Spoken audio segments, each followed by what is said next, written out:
de vos bureaux au camp Alpha Yaya Diallo? Je n'ai aucune explication à donner à ce niveau, car il n'y a eu jamais de torture à mon bureau. Et pourtant, le rapport de la commission d'enquête internationale l'a relevé. Est-ce que la commission d'enquête internationale était à mon bureau? Je dis non. Donc c'est juste une allégation. Selon des ex-détenus du camp Alpha Yaya Diallo, que la commission a rencontré, les gendarmes de Thieboro qui les gardaient dans un local au 2e étage, près du bureau du commandant, les frappaient tous les jours avec des matraques, des bouts de bois, des bottes ou même des crosses, des fusils. C'est le rapport de la commission d'enquête internationale qui le dit. Je vous demande maintenant si vous étiez au courant de ça. Pas de tout. En tant que commandant. Pas de tout. Je pense que l'enquête pourra le prouver. Mais pour le moment, je me dis que c'est difficile à écouter tout ça, mais ce qui est sûr, je n'ai aucune connaissance. D'accord.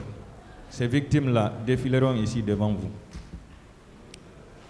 Mon colonel, est-ce que vous pouvez citer certains de vos éléments qui se rendaient dans les domiciles des quartiers de la Sigmadina, de Hamdallahi et de Dixin pour soumettre certains à des séances de torture? Est-ce que vous pouvez les citer? Est-ce que j'ai une liste par rapport à ça? Je ne connais personne par rapport à ça, et puis ça ne ressemble pas à mon image. Pas vous-même, j'ai dit certains de vos éléments. Oui, quand je dis mon image, ça veut dire que si j'avais connaissance, je suis le premier à mettre main sur ces gens. Je suis quelqu'un que toute la Guinée connaît, dans ce sens-là. Donc, pratiquement, c'est des questions, si ce n'est pas là-bas, c'est difficile à répondre, mais puisque je n'ai aucune connaissance par rapport à ce que tu dis, on doit apporter les preuves. D'accord. Toujours en tant que responsable du grand banditisme et du crime organisé, puisque vous étiez au stade le 28 septembre 2009, qu'avez-vous fait pour empêcher la commission de tous les crimes qui ont été cités ici, à savoir les assassinats, les meurtres, les viols, les violences sexuelles, ainsi de suite? Qu'avez-vous fait en tant que responsable de la lutte contre le crime organisé? Pas mélanger les choses, parce qu'à l'époque, il n'y avait pas de crime organisé. Ça, c'est du passage. Mais votre question là, à ma place ce jour-là, ce que j'ai joué comme rôle, à part cela, est-ce que vous pourriez faire autre chose? Je me dis que je suis venu au stade pour accomplir une mission et j'ai cru devoir le faire. Et après, le reste que tu viens de dire, ça, à ma connaissance, c'est dans votre propos que je l'attends.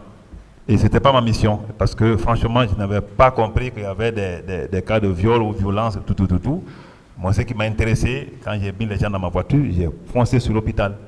Et je pense que cela a été avoué, applaudi, et s'il faut, salué par les leaders eux-mêmes, à commencer par le président d'Alain. D'accord. Votre mission, c'était pour sauver les leaders politiques. Contre qui?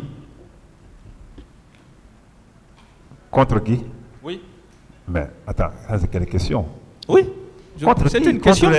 Contre ce qui s'est passé au 28 septembre. C'est-à-dire, quels sont ceux qui étaient venus attaquer les leaders politiques pour que vous puissiez aller les sauver? Je pense que la question là est connue de tout le monde, donc je n'ai aucune réponse à apporter à ce niveau. Vous n'avez aucune réponse? Vous Ouais. partez pour sauver des gens. Mais sauver des gens suite à l'attaque de qui? C'est ce que je veux savoir. C'est ce que je te dis. C'est la question depuis hier. Je pense que tout le monde a compris. Pour le moment, je n'ai aucune réponse à ce niveau. D'accord. Est-ce que vous regrettez aujourd'hui ce qui s'est passé au stade du 28 septembre? Ce jour. Si je regrette. Si je regrette? Oui. Si vous regrettez. Est-ce qu'il y a un seul Guinéen qui ne regrette pas cet état de fait? Un seul Guinéen, ne serait que d'apprendre simplement, même s'il n'est pas un Guinéen aujourd'hui qui réside dans le pays. Je pense que tous les Guinéens, qu'ils soient en Guinée ou qu'ils soient ailleurs, ont regretté vraiment cet état de fait à ce jour, le 28 septembre 2009, même si c'était un seul Guinéen qui a perdu la mort, c'est déjà un de moins de façon lamentable. Pour te dire que je ne suis pas le seul à regretter, c'est toute la Guinée qui regrette ce qui s'est passé. Je pense que c'est à cause de ça que nous sommes là, pour que plus jamais de tels cas ne se répètent.